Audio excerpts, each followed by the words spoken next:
तो आज की वीडियो में बात करने वाले हैं हमारे मध्य प्रदेश बोर्ड के सिलेबस के बारे में, क्योंकि बहुत सारे बच्चे मुझे रोज़ ये कमेंट करते हैं कि सर क्या सिलेबस कट हुआ, या फिर हमें बताइए सिलेबस कट के बारे में अपडेट दीजिए हमें।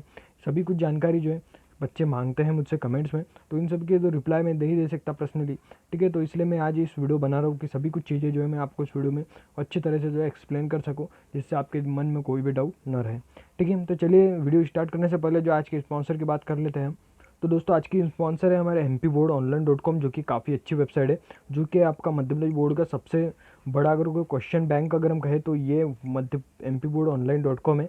यहाँ पर आपको क्वेश्चन बैंक और वहाँ से लेकर आपके जो पुराने प्रश्न पत्र है, चाहे वो 10 साल 20 साल पुराना प्रश्न पत्र चाहिए हो, सभी जो आपको इस वेबसाइट पर मिल जाता है। और इस वेबसाइट की खासियत बात यह है कि ये वेबसाइट KG1 से तक तो 12वीं तक के जितने भी क्वेश्चन पेपर है सभी आपको जो उपलब्ध कराती है। चाहे आप कक्षा 11वीं 12वीं किसी भी कक्षा में हो, आपको बस करना ये है कि आपको यहाँ पर अपनी कक्षा चुन लेनी है, और कक्षा चुनने के बाद आपके सामने कुछ इस प्रकार का इंटरफेस यहाँ पर ओपन हो जाएगा, जिसमें आपको आपकी कक्षा के संबंधित सभी जानकारी जो यहाँ पर दिखाई जाएगी, जिसमें जो आपको जो भी चाहिए होगा, चाहे आप नोट्स को चाहिए हो, आपको फाइनल ईयर के क्वेश्चन पेपर, सभी कुछ चीज़ें जो आपको इस वेबसाइट पर मिल जाएगी, ठीक है। तो आपको सिंपली जो है गूगल पर टाइप करना है mpboardonline.com, तो आपको जो है ये वेबसाइट जो है यहाँ पर मिल जाएगी, ठीक है। और अगर आप नहीं करना चाहते हो तो डिस्क्रिप्शन बॉक्स में मैंने फर्स्ट चीज़ के लिंक दे दी इस वेबसाइट की, आप जाकर इस वेबसाइट पर पर्सनली विजिट कर सकते हैं।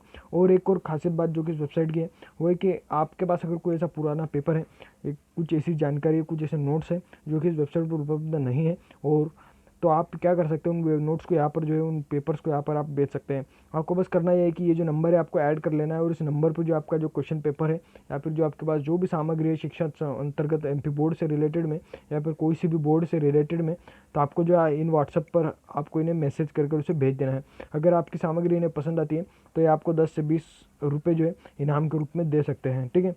तो चलिए आप जो है इसे चेक कीजिएगा, ठीक है। तो चलिए चलते हैं हमारे वीडियो की ओर बढ़ते हैं हम, ठीक है दोस्तों। तो ये हमारा MP एजुकेशन पोर्टल है जो कि 2.0 वर्जन में है, ठीक है। तो इसमें मैंने ये लॉगिन करके रखा हुआ है, जिसमें जो आप देख सकते हैं ये जो अपडेट है ये यहाँ पर न्यू अपडेट हुए 3 तारीख के हैं ये, और ये सभी जो सर्कुलर है वो हर महीने जो यहाँ पर जारी होते हैं, और यहाँ पर जो सभी जो अपडेट हमें देखने को मिलती है। तो अगर हम बात करें सिलेबस कट के रिकॉर्डिंग, तो यहाँ पर अभी तक कोई भी ऐसी अपडेट नहीं आई है जिसमें बताया गया है कि भाई मध्य प्रदेश बोर्ड का सिलेबस कट करना है या फिर कट होगा, ठीक है। यहाँ पर कोई भी ऐसी अपडेट नहीं है गवर्नमेंट द्वारा ऑफिशियली, ठीक है।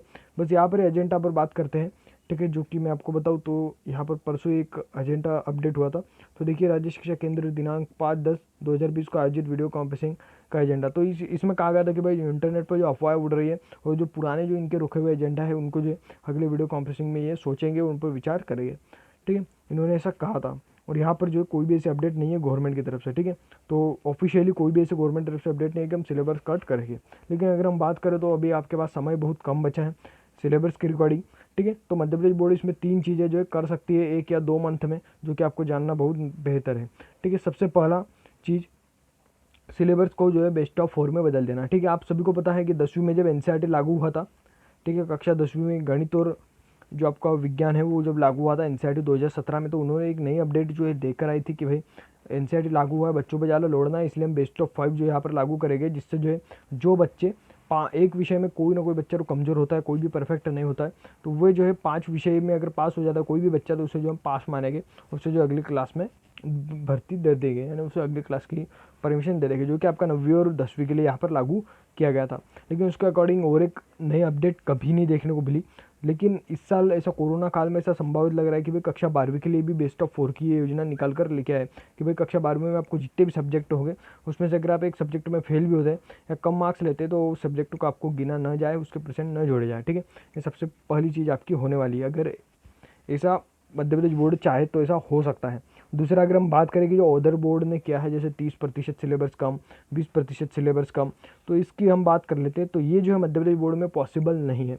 मैंने अधिकारियों से बात की, उनसे पर्सनली कॉल पर बात की कि क्या सर ऐसा मध्य प्रदेश बोर्ड कर सकती है, तो उनका कहना था कि ऐसा मध्य प्रदेश बोर्ड 95% तक नहीं कर सकती है।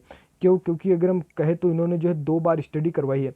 अगर देखिए अगर हम गवर्नमेंट स्कूल की अगर हम बात करें 9वीं 10वीं 11वीं 12वीं, तो इन्होंने जो है 2 बार, एक बार इन्होंने चैप्टर 5 तक सिलेबस कंप्लीट कराया था, ठीक है, जो कि आपका मार्च मई ये जब मंथ में जब कोरोना बहुत अधिकतर चैप्टर 5 तक कंप्लीट करा दिया था।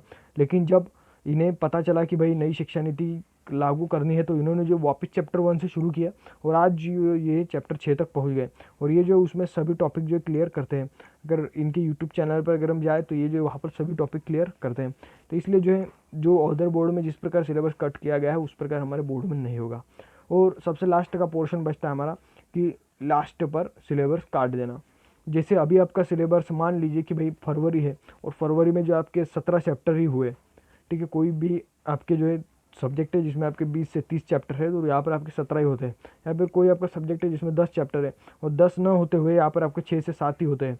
तो गवर्नमेंट एनालिसिस करेगी और सभी शिक्षकों से पूछेगी कि भाई किस किस स्कूल में कितना कितना सिलेबस हुआ है, जिसमें जो है आपका जो पेपर है उसमें आपको कहा जाएगा कि भाई सबसे लास्ट वाले पोर्शन के जितने भी आपके चैप्टर बच जाते हैं, हिंदी के पीछे के जो 3 चैप्टर बचते हैं, विज्ञान के जो 3 चैप्टर आपके पीछे के जो बचते हैं जो नहीं हुए, उनका पेपर में क्वेश्चन पूछेंगे ही नहीं उनसे।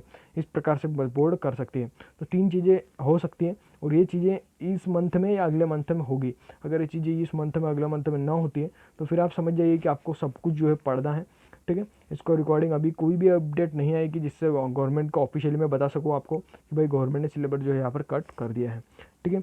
तो अब आपका कहना हो सकता है कि सर अब हम क्या करें, तो मैं आपको कहना चाहूँगा इस जो पेज है इसके लिंक मैं डिस्क्रिप्शन बॉक्स में दे दूँगा। आप चाहे तो एक एक एजेंडा को जो काफ़ी अच्छे तरीके से पढ़ सकते हैं, देख सकते हैं अपने अनुसार, ठीक है। और देख सकते हैं 1-2 मंथ में इसकी क्या अपडेट आती है। और दूसरे बात कि अगर इस मंथ में अपडेट नहीं आती है, इस मंथ में अगर अपडेट नहीं आती है, 10th मंथ चल रहा है, अगर इसमें अपडेट नहीं आती है तो आपको जो संपूर्ण चीज़ें जो है पढ़नी पड़ेगी, ठीक है। हम यही कर सकते हैं, ठीक है। तो अगर आप मेरी बात से सहमत है तो आप इस वीडियो को लाइक कीजिए, कमेंट बॉक्स में कमेंट कीजिए कि भाई मध्य प्रदेश बोर्ड को सिलेबस कट करना चाहिए, जिससे अगर कोई अधिकारी यहाँ पर विजिट करता है इस वीडियो पर तो वो जो है देख सके कि नहीं यार बच्चों में जागरूकता है और सिलेबस जो है कट करना चाहिए। और आप बताइए कि क्यों कट करना चाहिए, क्या कारण है जिसकी वजह से मध्य प्रदेश बोर्ड को सिलेबस जो है कट करना चाहिए, ठीक है। तो चलिए मिलते हैं नेक्स्ट वीडियो में और किसी नए टॉपिक के साथ।